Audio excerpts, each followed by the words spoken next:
Hi, if you're watching this, congratulations. That means that you crushed the pretest and that you know how to solve one-step equations. So I am introducing you to solving two-step equations, which is really exciting because this is actually 7th grade math. So this is going to be really cool. We're going to do something very similar to what we did in one-step equations. We're going to start out exactly the same way. So what we're going to do is we're going to split our equation in half by drawing a line down the middle of the equal sign. So we have our left side of the equation and we have our right side of the equation. What you'll notice is that there's more than one thing going on to the n over here. And what we want to do is we want to isolate the variable and get the n by himself. So what we're going to do is if there's any stray numbers like this 5 over here, we're going to get rid of those first. So we have a 5 that's being added over here. We're going to do the inverse operation. So the opposite of adding 5 is going to be to subtract 5. And what we do to one side, we have to do to the other side. So we will subtract 5 from both sides. When we do that, we see that the 5 crosses out. We've undone that. And the 5n, it's by itself over here on the left. So now we have 5n equals, and over here, 45 minus 5 gives us 40. So now we have the same thing as what we've been doing. Now this is a one-step equation. We have 5n equals 40. What is happening to the n? Well, it's being multiplied by 5. What would be the inverse operation of multiplying by 5? You got it. It would be dividing by 5. So we're going to divide both sides by 5. And you'll notice that I'm using a fraction bar instead of a division sign. It's just easier to do, and you'll see it a lot, so you can get used to that. When I divide 5n by 5, those 5's cross out because I've just undone my multiplication. And now I'm left with n all by itself on the left side. And over here on the right, I say 40 divided by 5 is going to give me 8. I have now isolated the variable and find that n is equal to 8.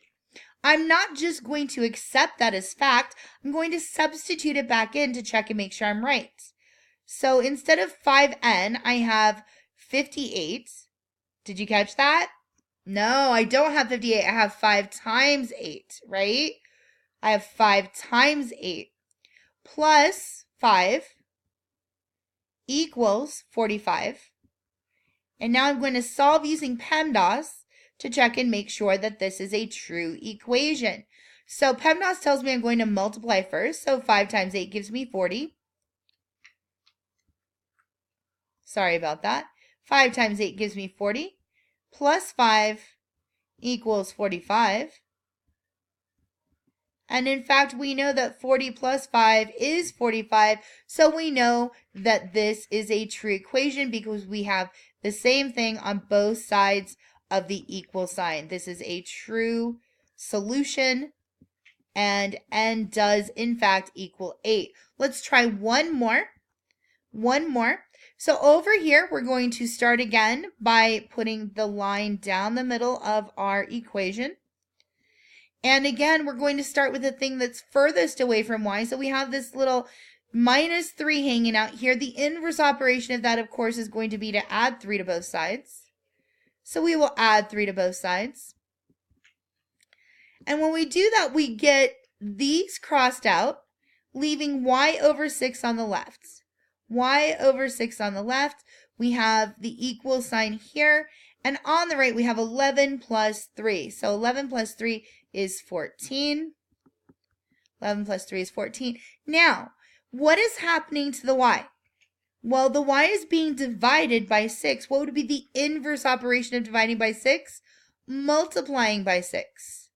If we multiply both sides by 6, then we can cross out the 6's over here and get y by itself. So we've isolated the variable by putting y over here. And then over here, all we have to do is 14 times 6.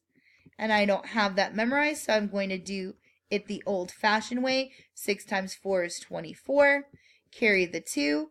We have 8 over here. It must be 84. So y must equal 84. I'm not going to trust that.